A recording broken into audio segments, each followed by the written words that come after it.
Então, com muita humildade, nós entregamos cada filho teu em tuas mãos. Aqueles que se encontram desviados dos teus caminhos, Pai.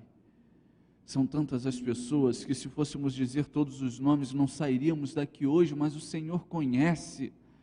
Então nós imploramos, nós entregamos em tuas mãos e imploramos: toma esta pessoa que está nos ouvindo em tuas mãos.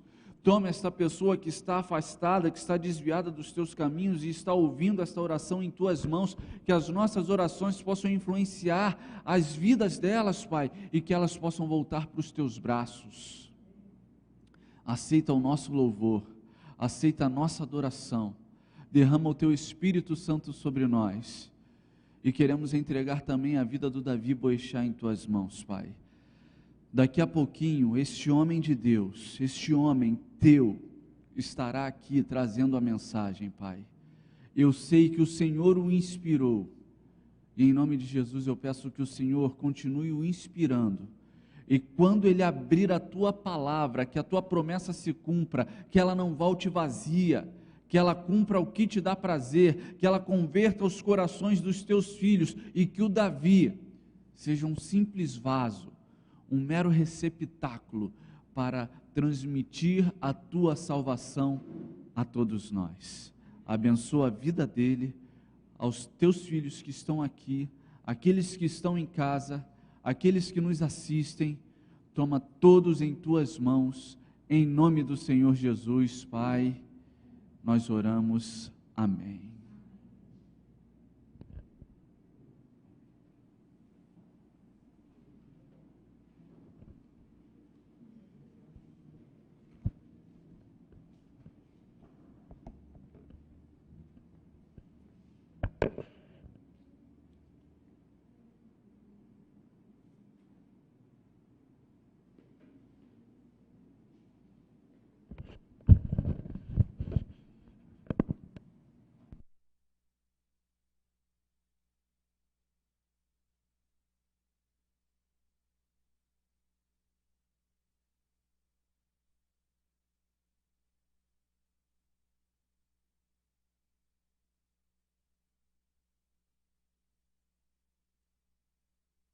Agora, vocês me ouvem?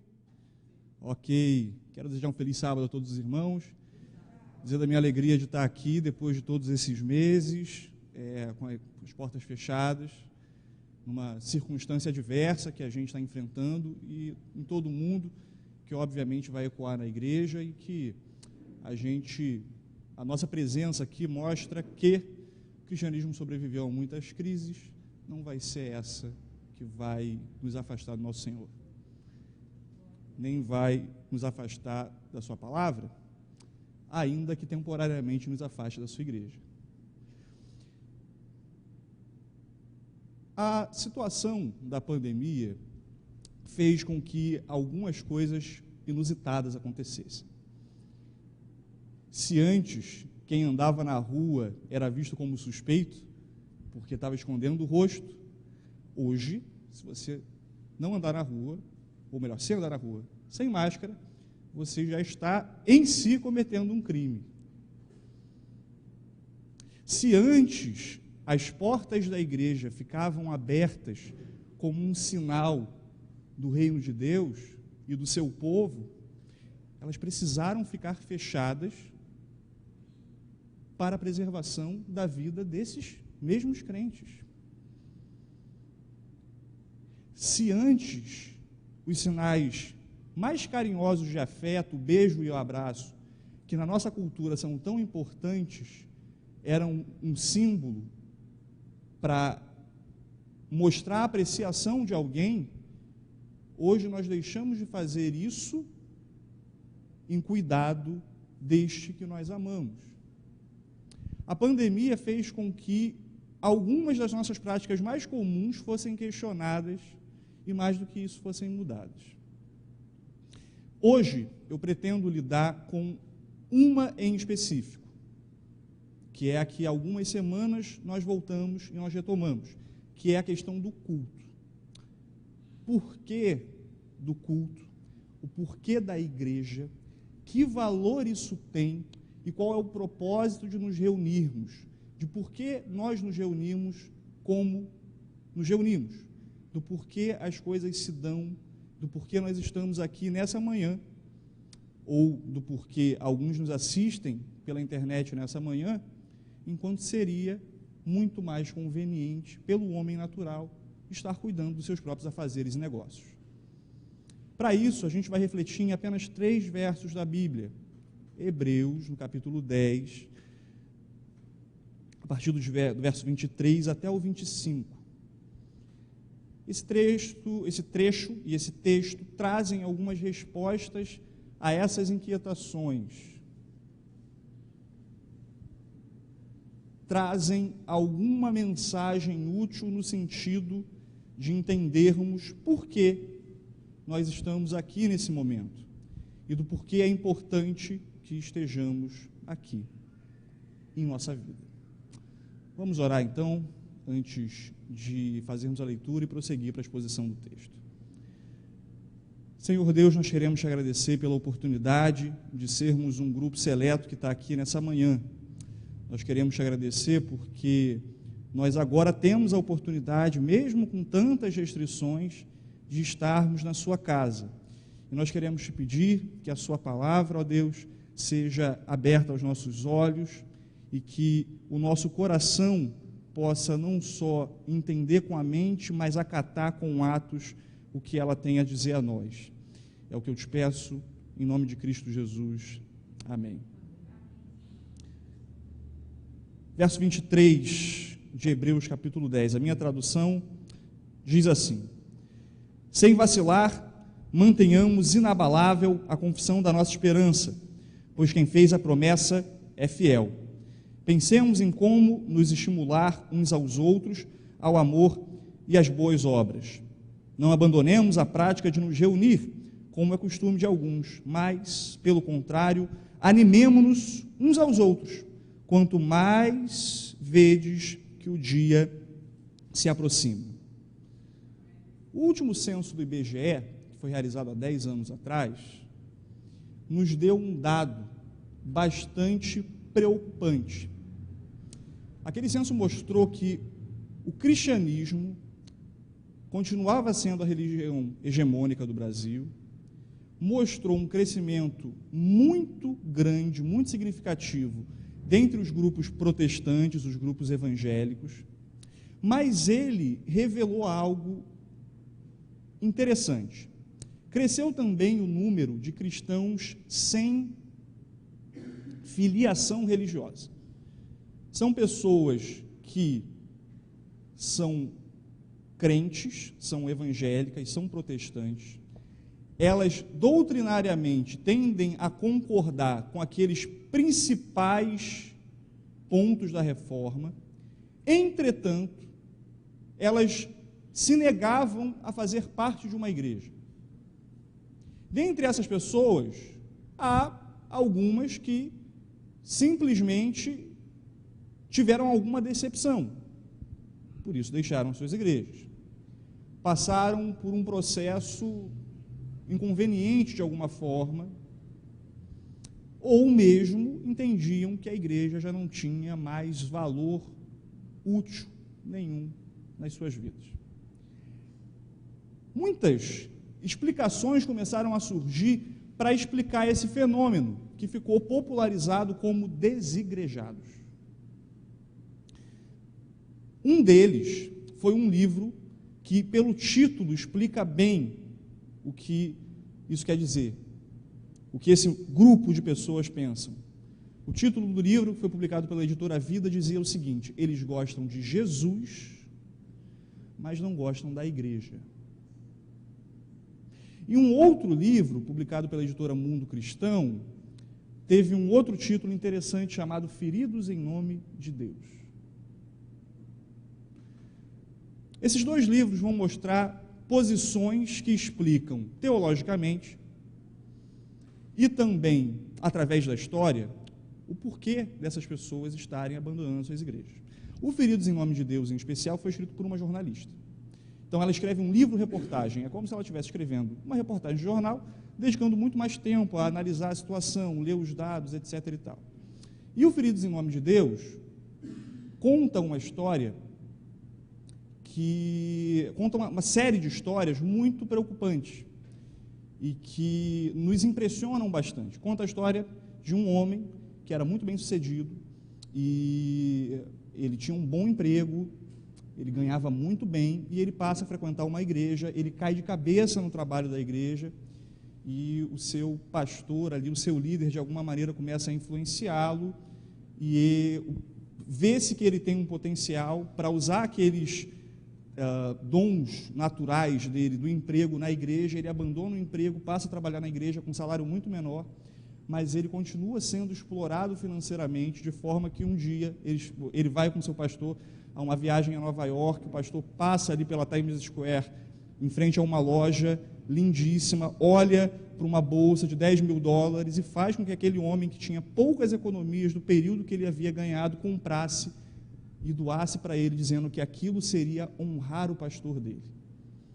Esse homem passa por uma série de outras situações, ele vai se desgastando, e por incrível que pareça, ele não perde a fé, mas ele se decepciona de tal forma que ele não enxerga mais motivo para estar na igreja. Ele quase perdeu a sua família, você pode imaginar como a esposa dele reagiu a isso, os seus filhos passaram por dificuldades, e ele entra na igreja muito rico, sai muito pobre e decepcionado. Quem tem alguma curiosidade por procurar por processos na internet e analisar a reputação das pessoas através disso, também consegue encontrar uma grande denominação neopentecostal brasileira que sofreu um processo que consegue explicar o porquê algumas pessoas deixam a igreja. Essa igreja tem uma ênfase muito grande em concentrações de fé e curas, e havia dentre essas pessoas um homem que tinha HIV, ele fazia tratamento. Você sabe que uma pessoa que tem AIDS precisa de um tratamento muito prolongado, que vai durar toda a sua vida, que é feito com um coquetel de remédios muito forte, para que isso o mantenha vivo de fato. E ele começa a ir à igreja, é dito que ele estava curado da AIDS, e ele continua tomando os remédios, mas crendo que, de alguma forma, a vida dele estava melhor. E ele vai diminuindo a medicação até o ponto que ele para, porque o pastor havia falado que enquanto ele continuasse tomando os remédios, aquilo significaria que ele não tinha fé suficiente para tomar posse daquela bênção, para assumir aquele milagre que Deus havia feito. E ele não só deixa, e a saúde vai piorando até o dia que o bispo chega para ele e fala: veja, você é casado? Sim. Então você tem relações com a sua esposa? Sim. Então você não vai usar mais preservativo. Ele é idético. Você agora já sabe o que aconteceu. A esposa também ficou doente. Eles entram com um processo na justiça, pedindo um valor de indenização por uma série de razões. A justiça considerou correto, o processo ainda está tramitando, pela quantidade de recursos, que vão acontecendo. O fato é que a gente tem um cenário em que muitas pessoas têm razões para abandonar a igreja. E quando eu digo razões, não são simplesmente motivos, mas razões legítimas.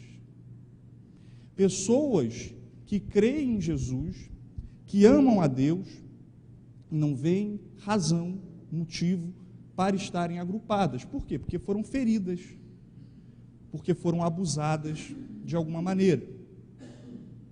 Entretanto, uma situação como a nossa, em relação à pandemia, pode revelar alguns outros problemas, e que são problemas muito menores e menos nobres do que deixar a igreja porque faliu, ou porque foi extorquido, ou porque contraiu uma doença e quase morreu por causa dela. Há pessoas que deixam a igreja porque não foram feridas em nome de Deus, mas foram feridas por outros, se sentem magoadas, chateadas, não exercitam perdão, e, como resultado disso, abandonam as suas igrejas. Você, como eu, conhece casos como esse. São casos menos nobres. O fato é que, em todos esses casos que nós avaliamos, eles têm em comum o fato de que essas pessoas creem em Jesus, de alguma maneira mantêm a sua fé, consideram a Bíblia como palavra de Deus, mas entendem que a ideia de ajuntamento, a ideia de comunidade se perdeu. E numa situação muito específica, como a que a gente está vivendo de pandemia, pode surgir também aquele que não foi ferido, que não se chateou, que não tem motivo para estar magoado, mas se acostumou a estar em casa, que viu isso como confortável. Então, desses três grupos, a gente pode encontrar muitas razões, mas para todos eles, a gente tem respostas. Para todos eles, a gente precisa, na verdade, responder a uma questão central, que é o porquê de nós termos uma igreja, se a vida individual cristã não é só válida como é necessária. Se você tem devocional em casa, para que você precisa da igreja? Se você lê a Bíblia em casa, por que você depende de um pregador? Se você promove o culto no seu lar, para que você vem a um culto na igreja? Por que você se envolve emocionalmente, se desgasta de várias formas com a igreja? Por que você deposita os seus recursos na conta da igreja? Por que razão nós todos que somos crentes estamos aqui nesse momento? O que a gente precisa, então, é começar a não mais pensar em questões periféricas, mas pensar no sentido do culto e na teologia dele e do porquê ele existe tal como nós o conhecemos. Quando nós vamos ao primeiro século, nós vemos que a igreja passou por situações, especialmente nos seus 4 primeiros séculos, até que o Império Romano se torna cristão, com a conversão de Constantino, em que ser cristão não era nada fácil, em que um prédio como o que nós conhecemos era inviável, em que tomar a profissão de fé significava um risco social muito grande, quando não um risco de morte. Essa situação mudou, e hoje, ser cristão, muitas vezes, é uma ferramenta de status. O uso político disso está aí para a gente ver. De alguma maneira, a situação mudou, mas aí surge o mesmo problema. Para que serve o culto? Para que nós nos reunimos? Se o culto também pode ter seus usos ilegítimos. A gente pode chamar um político aqui, falar bem dele e tal. O que é o culto, então? E por que não ficar em casa? O primeiro século era uma situação atípica também. Tinha muitas dificuldades.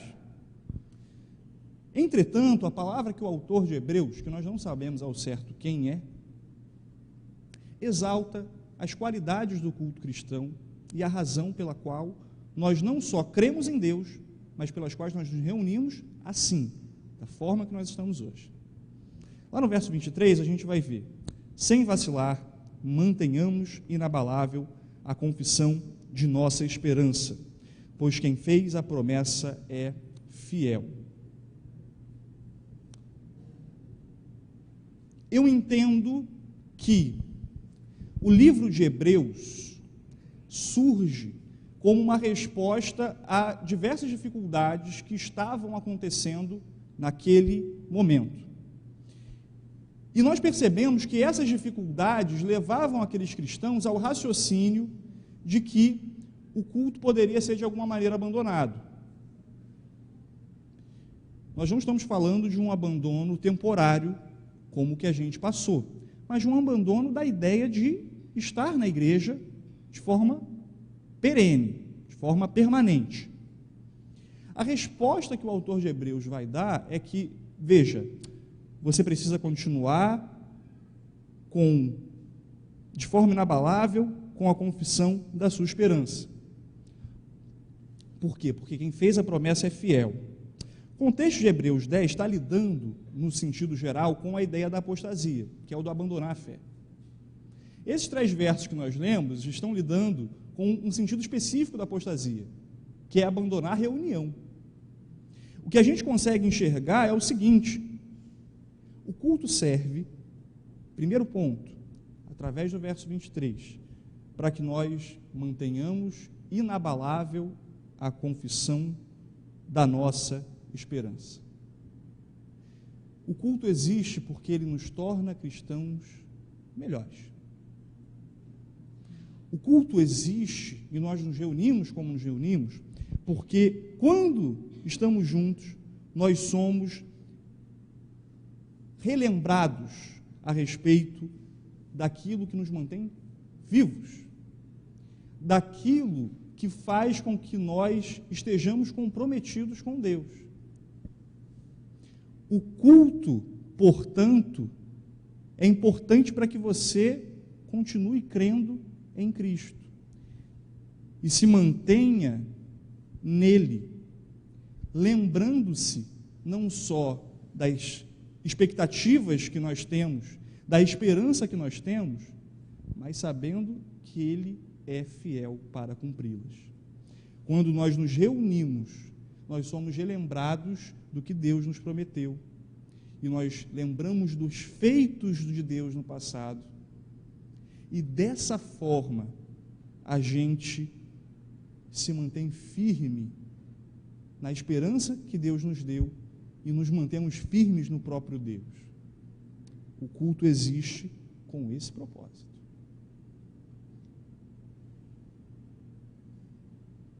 No verso 24, nós vemos: pensemos em como nos estimular uns aos outros ao amor e às boas obras. O culto, como nós conhecemos, e a igreja, da forma com que nós nos relacionamos, existe por um outro propósito também muito importante. Porque quando estamos reunidos e porque quando nos reunimos, nós somos estimulados. Porque quando a gente está junto, nós somos encorajados a seguir. E mais do que isso, porque a gente entende que esse serviço não é de alguém que oferece a você, mas porque você oferece isso a alguém. Esse encorajamento é mútuo.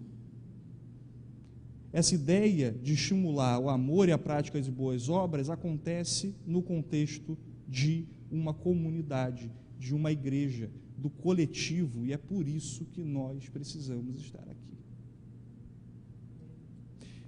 O que isso vai nos mostrar também é um dado muito importante.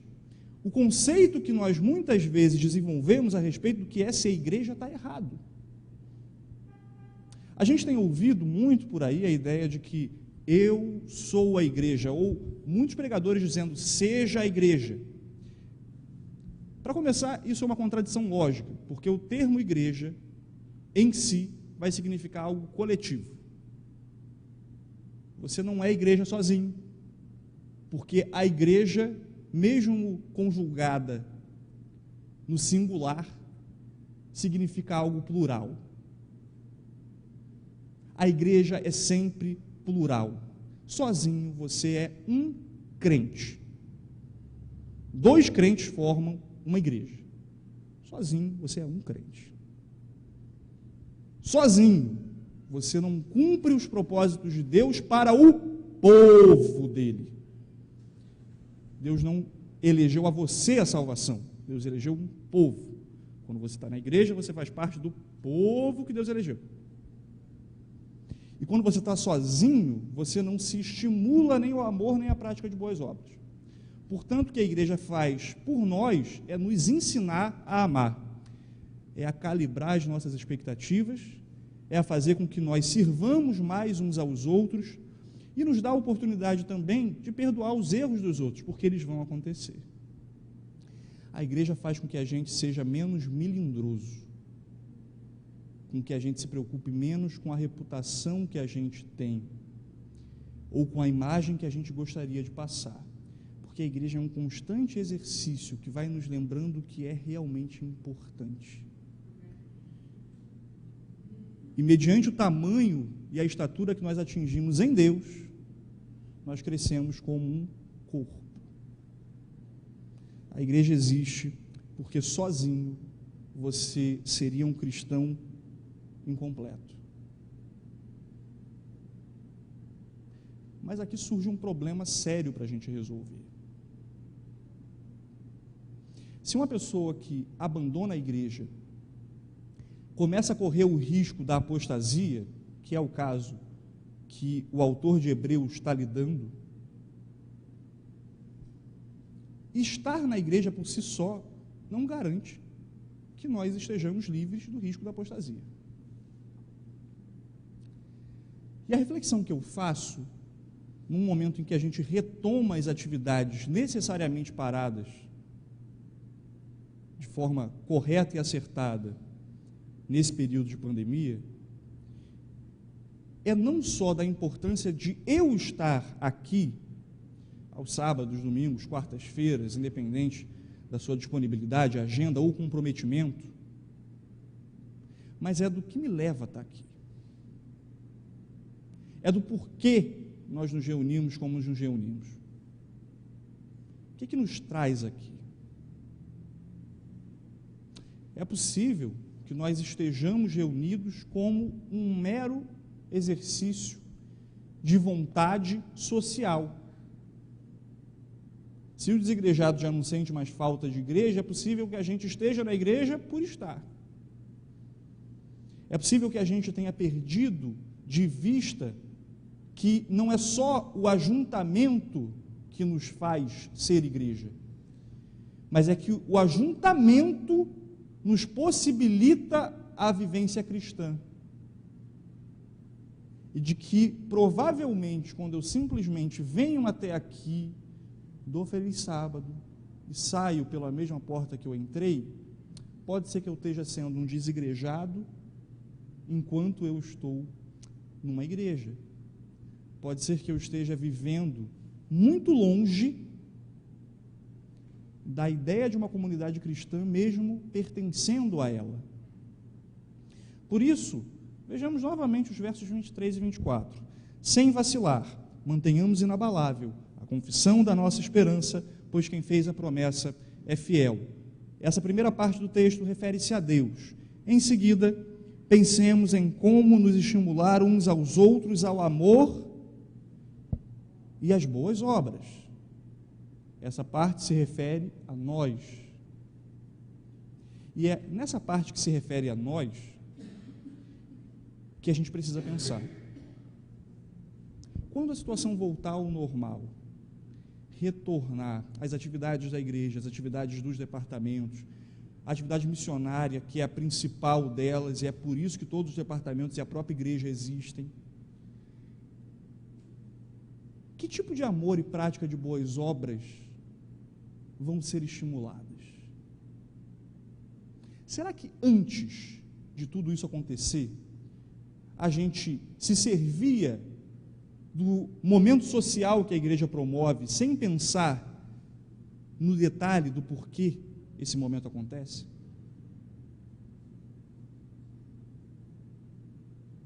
Será que a gente realmente tem vivido a plenitude da igreja e a gente sente falta disso tudo, ou a gente está sentindo falta do encontro social que ela promove?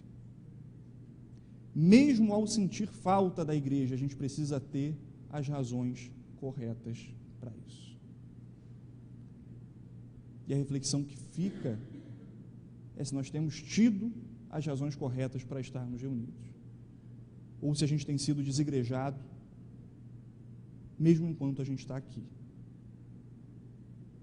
E uma forma da gente ver se a gente tem vivido esse contexto de igreja no sentido coletivo ou não, é muito simples de pensar. É se você tem um grupo de pessoas na igreja que, quando a tua situação financeira começar a desandar, você vai poder conversar.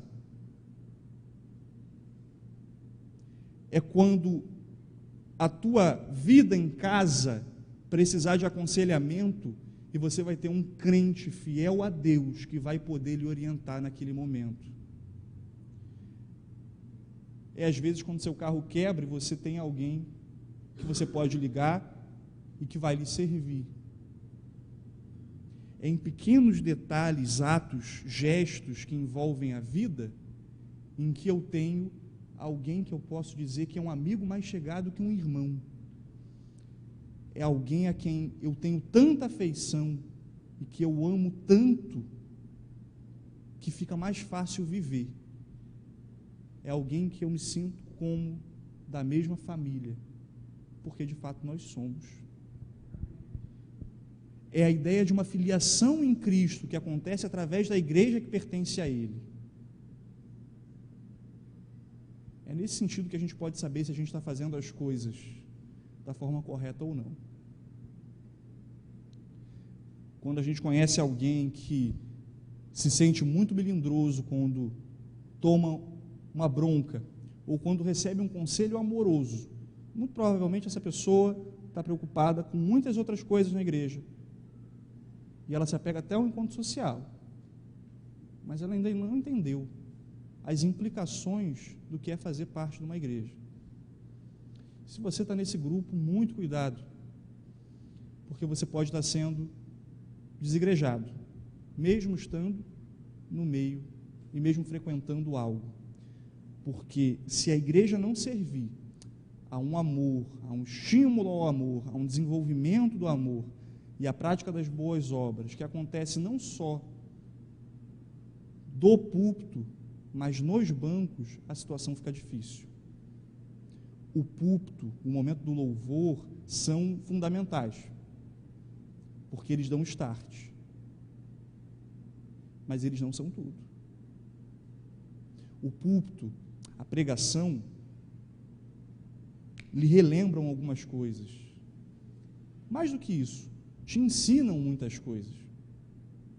Mas o que você precisa é um pouco mais do que isso. O que você precisa é ter uma vivência que seja coerente com essas coisas que lhe são ensinadas. E aí entra um problema. Muitas vezes também as pessoas vão dizer que, veja, nós não precisamos de mais teoria, nós precisamos de mais prática. Mas na vida cristã, a prática é sempre resposta de teoria. Muitas vezes a prática da igreja está errada porque a teoria e os pensamentos estão errados. E essa é mais uma das coisas para a gente pensar a respeito do que vai ser a igreja depois da pandemia e do que a gente pôde aprender com ela durante a pandemia.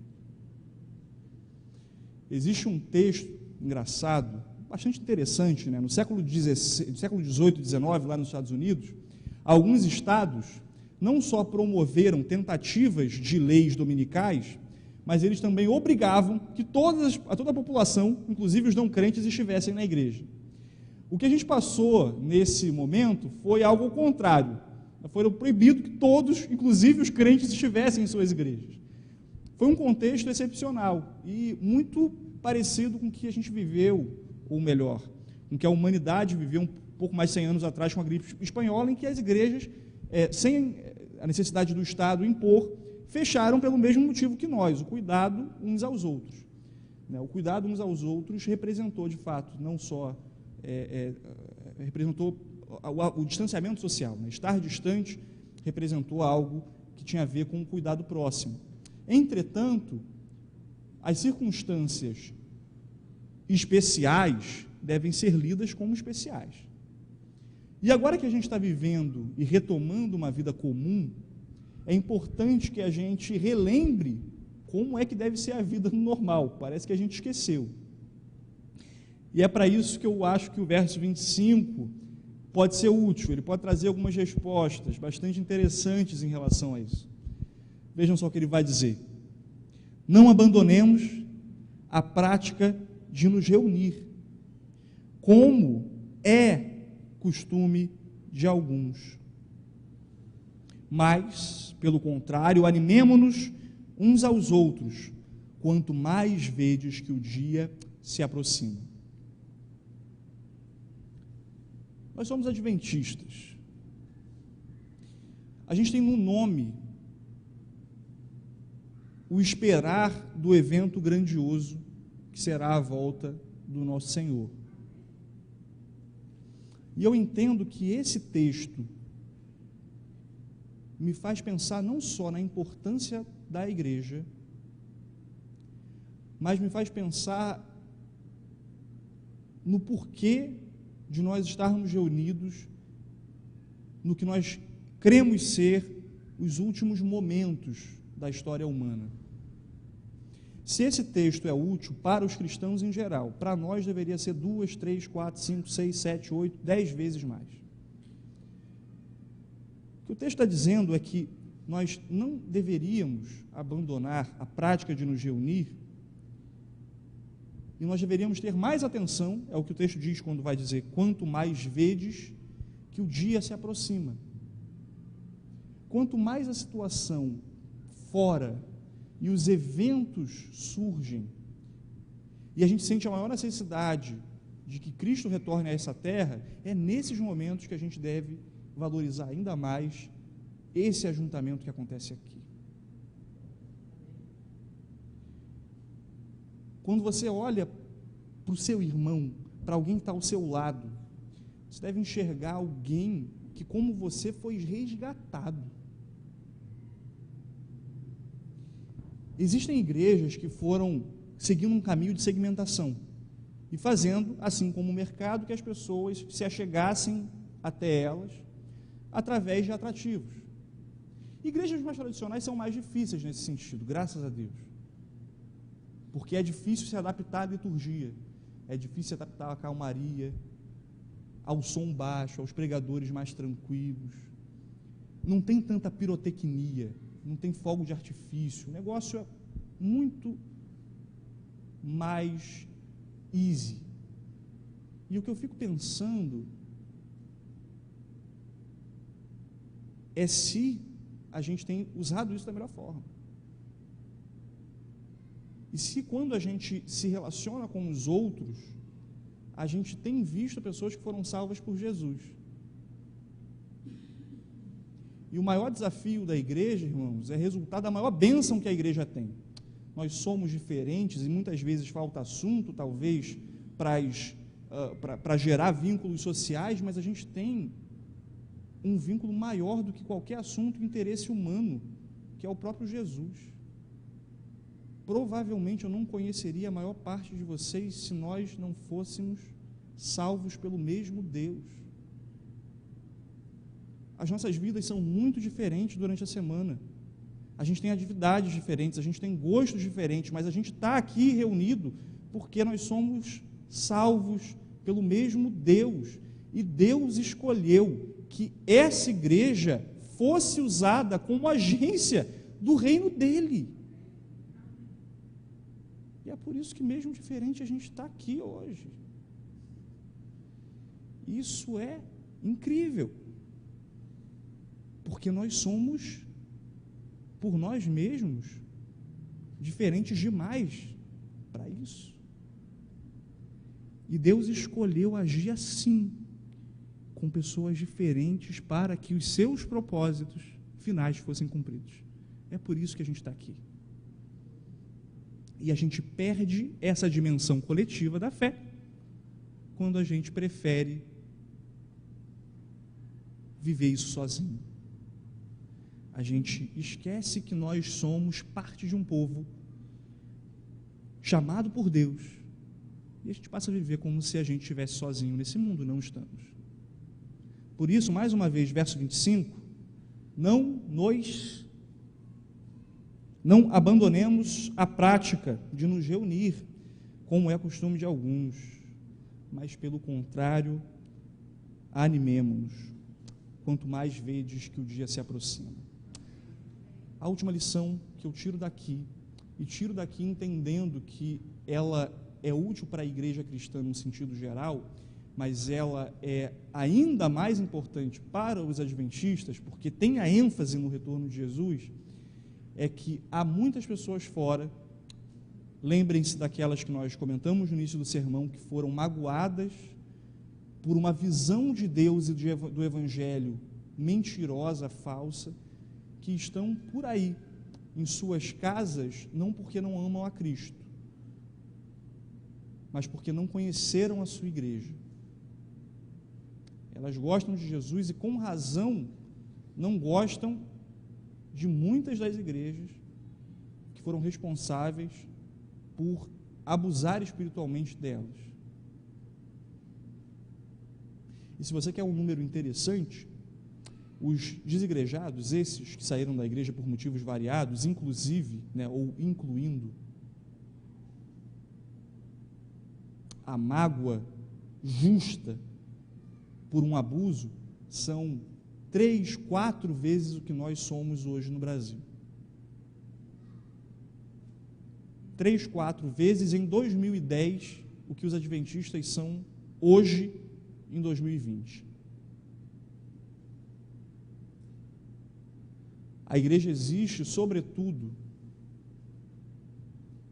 para nos estimular, mas para que outros possam também ser estimulados. É uma comunidade aberta, em que essas pessoas poderão ser chamadas não só de filhas de Deus, mas poderão ter irmãos, desenvolverão uma família na fé. Meu apelo para hoje é que a gente não só tenha atenção ao verso 25, e que a gente não só, conforme a retomada das coisas vai acontecendo, possamos estar reunidos novamente, mas que também a gente possa fazer essa retomada, que a gente possa estar junto, relembrando sempre de que nós estamos aqui para estimular uns aos outros a prática de boas obras e para que nós mantenhamos a nossa esperança inabalável.